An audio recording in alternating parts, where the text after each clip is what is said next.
Assalamualaikum. Hai, apa khabar anak-anak tahun 3? Bertemu lagi kita bersama Cikgu Syukri, guru pendidikan seni anda. Okey, kali ini kita nak buat capan.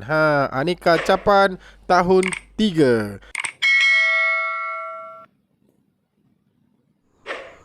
Okey anak-anak, sebelum kita mulakan kita punya sesi pembelajaran hari ini, kita tengok buku teks. Mesti ada buku teks Pendidikan Kesenian Sekolah Kebangsaan tahun 3. Okey, apa lagi? Jom kita tengok unit 3. Mana dia? Ini dia unit 3. Nampak aneka capan. Hari ni kita nak buat capan. Apa itu capan? Mari cikgu bacakan sedikit. Okey. Apa yang dimasukkan dengan capan? Capan merupakan proses memindahkan rupa dan jalinan sesuatu objek yang boleh digunakan dalam membuat aktiviti mencorak. Okey, corak ni ada dua anak-anak. Corak terancang dan corak tidak terancang. Yang kita nak buat hari ni adalah corak terancang. Maksudnya kita dah plan. Kita dah rancang corak bagaimana yang kita nak buat. Okey, nak gunakan rupa apa, nak gunakan warna apa. Kemudian corak tidak terancang. Corak tidak terancang ni corak yang kita buat secara spontan. Contohnya macam kita buat renjisan ataupun percikan. Okey, kita jatuhkan warna tu di atas kertas. Okey, seolah-olah seperti tidak sengaja. Begitulah. Kita tak rancang dia jadi macam mana. Okey, yang ni kita nak buat, kita rancang, corak terancang. Okey, mari kita tengok perbualan antara dua orang rakan tu. Okey, dia kata keratan rentas sayur dan buah-buahan ini mempunyai jalinan dan rupa yang pelbagai. Okey, apa yang dia pegang dekat tangan dia tu? Dia pegang lada benggala. Okey, kemudian budak lelaki ni dia pegang apa tu? Plastik agaknya.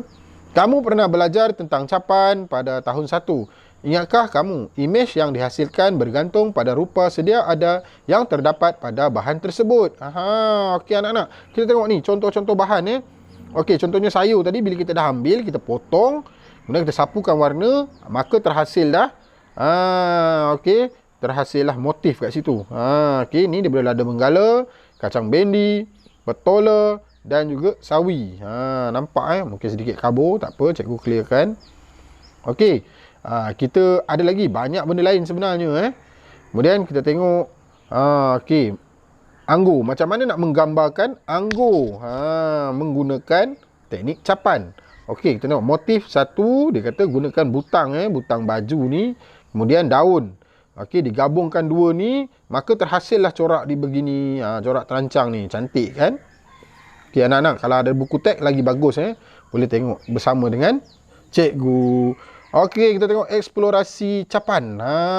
Okey, kita nak kena teroka sikit. Okey, bahan-bahan yang kita ambil tu bagaimana kita nak olah dia untuk menjadi corak. Mari teroka pelbagai bahan di bawah ini. Lihat kesan capan yang terhasil untuk menghasilkan motif corak. Okey. Dia nak buat tak apa? Kumbang kura-kura. Ladybird. Okey, gunakan buah lemon, penutup botol, skru. Okey. Ni skru. Kebetulan cikgu ada kan? Skru. Ni dia. Okey. Ni satu lagi. Okey. Okey. Kemudian dia kata keratan batang sadri. Ni cikgu ada contoh batang sadri. Okey. Okey, tengok macam mana dia olah. Dia potong lemon tadi, letak warna, sapu warna, kemudian buatlah cap saja dengan warna pada kertas. Maka terhasillah corak terancang. Okey, yang ni nak buat pokok. Kita tengok macam mana nak buat pokok tu. Gunakan alat permainan dan juga keratan batang sadri. Motif dia, tengok motif macam mana dia olah. Dia potong, dia letak warna, kemudian dicap. Maka terhasillah corak. Okey, kita tengok info sedikit. Yang ni penting untuk anak-anak, supaya anak-anak tahu. Okey, motif ialah perlambangan yang telah dimudahkan. Inilah motif tadi. Okey, motif yang kita nak buat guna bahan-bahan tu tadi kan. Contohnya kita tengok tadi pada butang dengan daun tadi. Okey, gunakan motif ni maka terhasillah corak begini. Okey, motif yang berulang-ulang akan menghasilkan corak. Okey, kita cap secara berulang-ulang. Okey, kita rancanglah, kita susun elok. Okey, seterusnya kita tengok muka surat yang sebelah. Yang ini kita nak buat selempang pancar. Apa tu selempang pancar?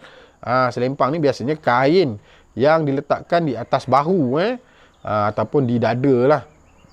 Okey, mari cap rupa dan jalinan yang pelbagai secara kreatif. Okey. Dia kata, kita tengok langkah-langkah tu. bagaimana nak menghasilkan corak terancang.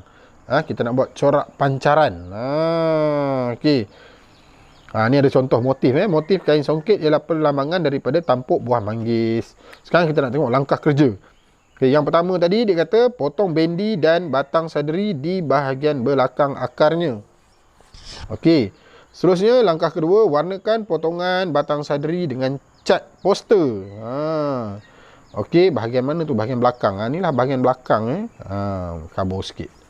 Okey, bahagian belakang nampak Kemudian dia kata yang langkah ketiga, cap potongan batang sadari seperti sisik ikan semasa membuat corak. Ni dia corak sisik ikan ni sisik ikan. Okey, cikgu tak ada ikan kat sini nak tunjuk. Okey, kemudian sapu cat poster pada skru dan bendi, capkannya secara susunan pancaran seperti bintang. Ni bintang sebelah. Nampak ni bila dia jadi contoh dia bagi kat situ nampak Okey, ini hasil akhirnya. Yang dikatakan selempang tadi ni, yang budak lelaki ni letak atas bahu dia. Inilah selempang. Okey, ni digunakan kain. Tapi untuk projek kali ni cikgu gunakan kertas lukisan sebab cikgu lebih kepada panduan dan juga tunjuk cara. Okey, dia kata syabas, kamu telah berjaya menghasilkan corak dengan teknik capan. Tapi anak-anak di rumah belum berjaya lagi. Kamu kena buat dulu baru berjaya. Apa lagi? Jom kita tengok bahan-bahannya untuk kita buat capan corak pancaran. Okey, di sini dah dinyatakan kita nampak secara gambaran sajalah. Okey, kain putih, kita tak guna kain, kita guna kertas lukisan. Okey, kemudian berus, cat poster, palette, skru, bolt, daun sadari, bendi. Okey, cikgu nak tunjukkan rupa maujud dia. Jom. Okey anak-anak, mari kita lihat apakah alat dan bahan untuk kita gunakan dalam projek capan. Okey, yang pertama kita ada berus lukisan, palette, warna, kita gunakan poster banco poster color banco. Kemudian kita ada bekas air, okey. Kemudian ada skru, bolt dengan nut. Kemudian kertas lukisan, yang putih ni. Kemudian kita ada sayur, bendi, cili, batang sadari, batang keladi, sawi dan juga bawang. Okey, itulah alatan dan bahan yang kita perlukan. Apa lagi? Jom kita berkarya. Sebagai langkah permulaan, ingin cikgu tunjukkan cara bagaimana kita nak menyediakan bahan ni. Kita potong dulu untuk kita ambil bahagian mana yang kita nak sapukan warna. Okey, mula-mula kita buat pada bendi, kemudian pada cili. Ini semua bahan-bahan yang cikgu akan gunakan. Kemudian sawi. Sawi ni yang paling menarik sebab dia punya rupa tu seperti bunga bila kita buat capan. Tengok hasil tu. Seperti bunga ros. Okey, kita clearkan dulu. Kemudian kita potong batang sadari pula. Okey, untuk kita buat dia punya sisi tu. Okey, kita sediakan bahan-bahan. Okey, untuk video bahagian 1 ni cukup sampai sini. Anak-anak boleh tonton video bahagian kedua untuk penghasilan karya. Okey, kita jumpa lagi. Bye-bye. Assalamualaikum.